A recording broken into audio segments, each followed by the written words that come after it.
के सीरियल अनुपमा में अनुपमा बेहद खुश है क्योंकि उसकी बेटी राही की शादी जो होने वाली है। ऐसे में अनुपमा कुछ पल अपनी बेटी के साथ बिता रही है और बेटी राही वो तो अपनी माँ के हाथों में मेहंदी लगाना चाहती है। ये कुछ नहीं है, बस काम करते हैं। मैं काम खत्म करके आती हूँ। अरे एक सेकंड, काम क्या? खत्म करके मतलब काम रोज होगा, क्योंकि शादी रोज नहीं होगी।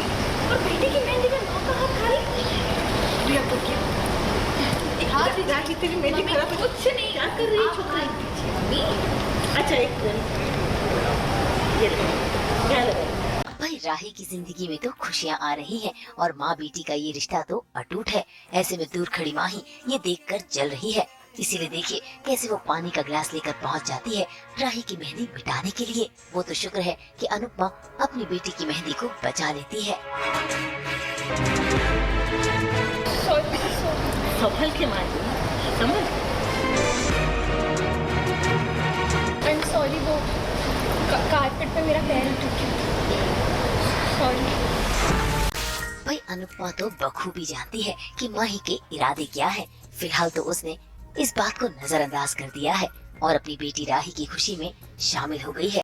उसके साथ सेल्फीज खिंचवा रही है। तभी आ जाता है कहानी में ट्विस्ट, क्योंकि शुरू हो जाती है प्रेम और उसके पापा के बीच बहसबाजी। असल में प्रेम को पता चल गया है कि अनुपमा की रसोई में जो इन्वेस्टर्स थे उनका मालिक कोई और नहीं बल्कि पराग कोठारी है, जिन्होंने अब इन्वेस्टमेंट करने से मना कर दिया है।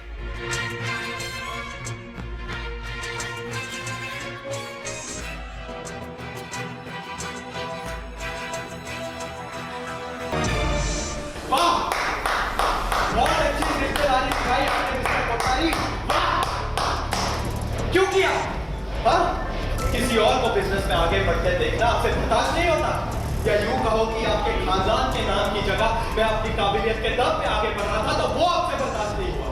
या अनु की रसोई अगर बहुत बड़ी हो गई तो आपका बेटा, आपका निकम्मा बेटा सही माना जाता और ये बात आपका गुरूर बर्दाश्त नहीं कर पाता।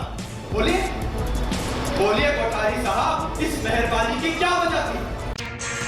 फिलहाल तो पराग ने चुप्पी साध रखी थी क्योंकि गौतम ने आकर बात को संभालने की कोशिश की, लेकिन आज प्रेम का गुस्सा 7वें आसमान पर है। ऐसे में प्रेम ने गौतम को भी सुना दिया। बस ये बात पराग से बर्दाश्त नहीं हुई। मैं मिस्टर कोठारी से बात कर रहा हूँ गौतम, और जहाँ तक मुझे याद है इनके मुंह में भी अच्छी खासी लंबी जुबान है, तो आपको बीच में बोलने की जरूरत नहीं है। बस इन्होंने घर और बिजनेस को तब संभाला जब इस घर का बेटा जिम्मेदारी छोड़कर भाग गया। जो कुछ तुझे करना था वो सब जमाई जी ने किया। अब पराग कोठारी को क्या पता कि गौतम उनके पीठ पीछे क्या कर रहा है। फिलहाल तो इस बात से अनजान आज पराग अपने ही बेटे को खरी खोटी सुना रहे हैं। ऐसे में प्रेम का साथ देने वहाँ पहुँच गई है प्रेम की हमसफर राही और माँ अनुपमा, जो न सिर्फ प्रेम को समझा रही है बल्कि बड़े प्यार से उन्होंने अपने समधी के सामने अपनी बात तक रख दी।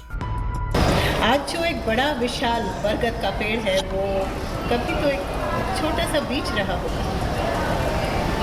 आपका कोठारी एम्पायर भी कभी एक छोटा सा बिजनेस होगा जिसमें किसी भले इन्वेस्टर ने इन्वेस्ट किया होगा। हाँ, वो आपकी मेहनत है, आपकी लगन, आपका विजन होगा जिस वजह से ये इतना बड़ा एम्पायर बना।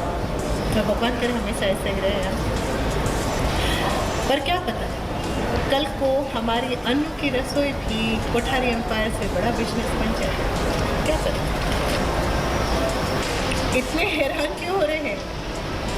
औरत हूँ और औरत सिर्फ संतान को ही नहीं बल्कि सपनों को भी पाल पोस के बड़ा करने के लिए सक्षम होती है।